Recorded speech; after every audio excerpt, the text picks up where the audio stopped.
With every new region of Pokemon, we are blessed with a brand new Pseudo Legendary Pokemon.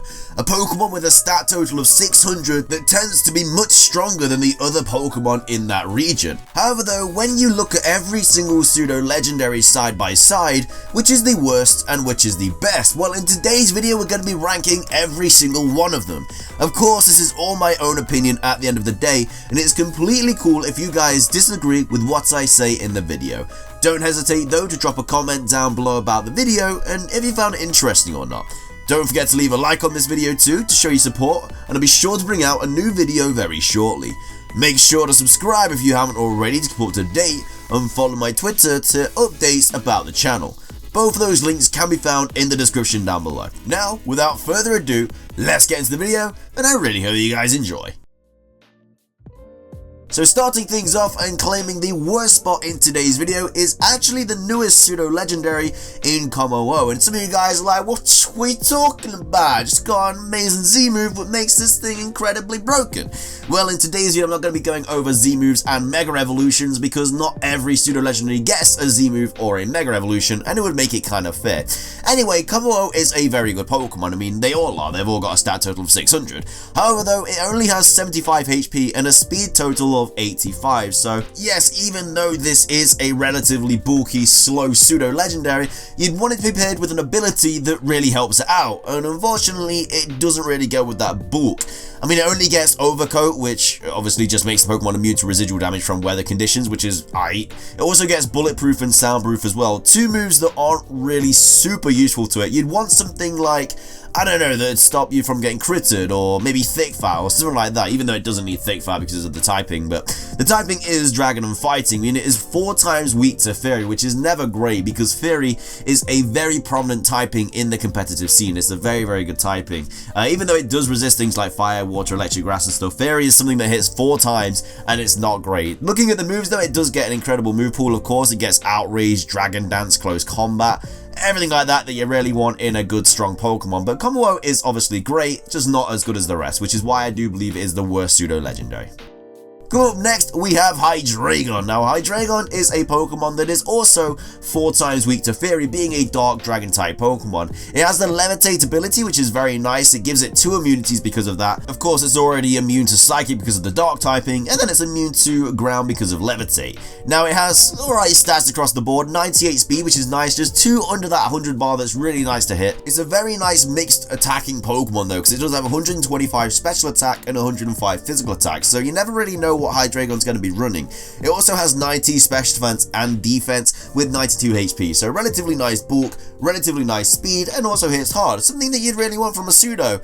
Again though, just that 4 times weak to Fairy isn't super clutch, and it's just not as good as the other Pseudo Legendaries in my opinion. The move pool is great, don't get me wrong. It gets Crunch, gets Dark Pulse, gets Outrage, everything like that. You know, some really good stab moves. Gets Fire Fang, Head Smash, Ice Fang, Thunder Fang, gets Draco Meteor. You can Scarf this, you can Specs it, you can Band it, whatever floats your boat. It's a good Pokemon, just not as good as the other Pseudos.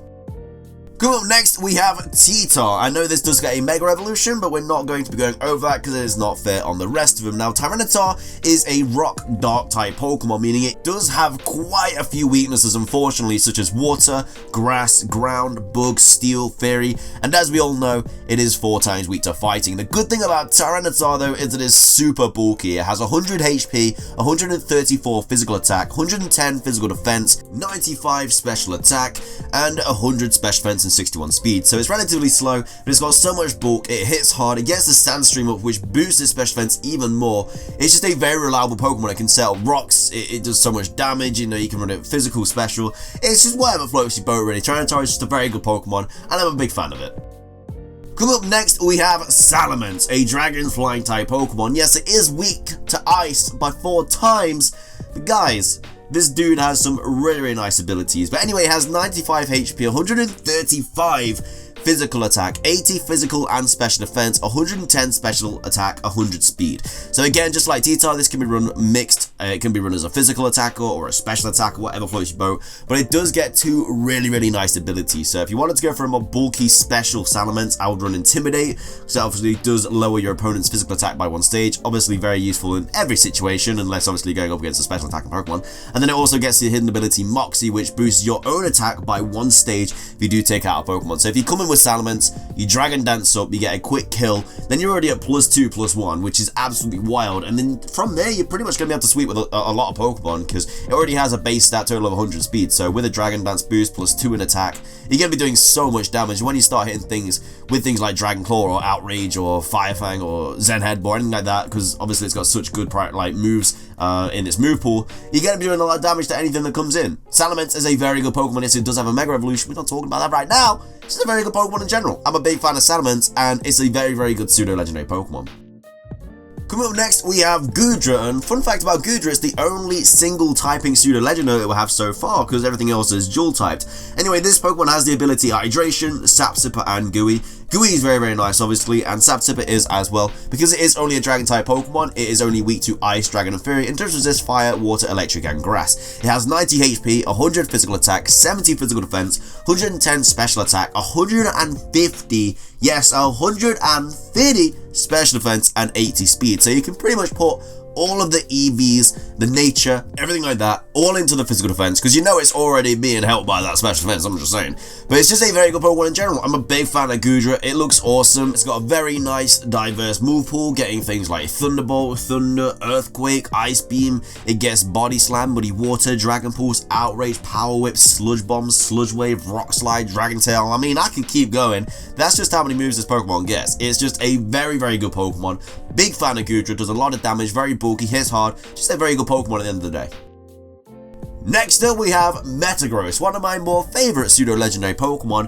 Metagross is a Steel Psychic-type Pokemon, and of course, if you're Steel, you know you're going to be doing that damage, because it does resist Normal, Grass, Ice, immune to Poison, resist Flying, Psychic, Rock, Dragon, Steel, and Fairy, and it is weak to Fire, Ground, Ghost, and Dark, so not a bad trade-off at all, if you ask me. This Pokemon's rocking 80 HP, 135 physical attack, 130 physical defense, 95 special attack, 90 special defense, and 70 speed, so very bulky. It's not the fastest Pokemon out there, but it gets some nice priority in like Bullet Punch and stuff like that. Obviously, as a Mega Evolution, it's incredibly broken. It can be run as a bulky Pokemon, physical, you know, whatever floats your boat. It can get access to Stealth Rock, stuff like that. It can be a very passive Pokemon, you know, get those hazards up, or it can be a very good late game sweep, because it gets some really nice moves through level up, or through TM, or through the move tutor, or anything like that. Very nice. You can even run an agility set on this Pokemon. Like, if you run agility and pull that off, that's a really cool sweep, because Metagross hits super hard with that 135 physical attack. It can take the physical hits, you know, it can take any hit really, plus all those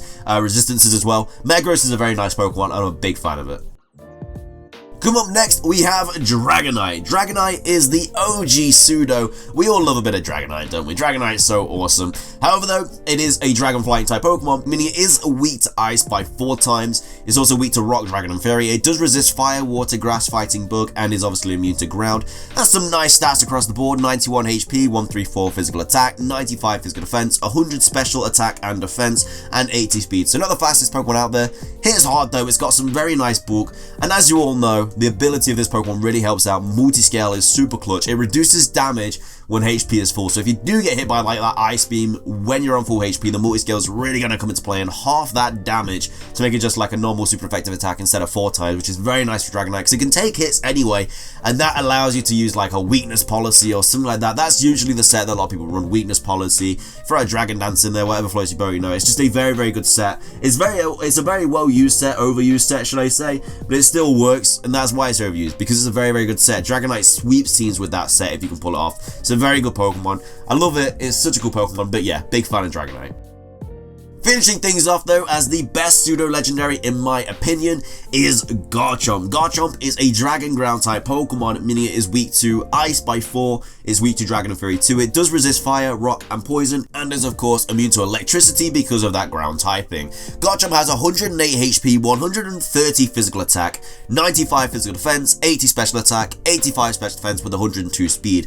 What's super clutch about this Pokemon is that extra 2 in the speed stat over 100, being able to outspeed all of love those base 100 stat total in the speeds. Really nice in that aspect. Has 130 physical attack as well, so hits super hard. Has the rough skin ability, which is always nice. A little bit of chip damage when it does get hit by a physical type move. But there's just so many sets you can run on Garchomp. You can make it a bulky Pokemon. You can make it a fast sweeper with Scarf. You can choice Specs if you want. You can choice Bandit. You know, there's so many different sets you can run on this Pokemon. And it's just because it's got so much diversity in its move pool. It has so many different moves. It can have Crunch. It can have Dragon Claw. It can have Earthquake, Brick Break, Flamethrower, Fire Blast, Aerial Ace, Shadow Claw, Brutal Swing, Dragon Tail, Poison Jab. Feeling like I'm doing a rap song right now. But that's just so many moves that this Pokemon can learn. And it's just a very good Pokemon. Garchomp is a staple on a lot of teams. You see it a lot in the competitive scene. That's just because how good it is. You see it a lot more than Mega Garchomp. And that's just because Mega Garchomp is nowhere near as good as Garchomp because of that loss in speed stat. Garchomp is just a very good Pokemon, and I do believe it is the best pseudo legendary in my opinion. But with that though, it does wrap up today's video. I really hope you guys enjoyed it as much as I did making it. If you did enjoy the video though, please do leave a like. I would really appreciate it. Like I said at the start of the video, I would also love to hear your guys' opinions on this subject, so be sure to leave them in the comment section below. I do have a couple of top 5s coming onto your screen in a second, so be sure to give them a watch if you do have the time, and also subscribe if you do enjoy my content. That's everything from me though guys, so thank you so much for watching. Have an amazing rest of your day. Until next time guys, peace.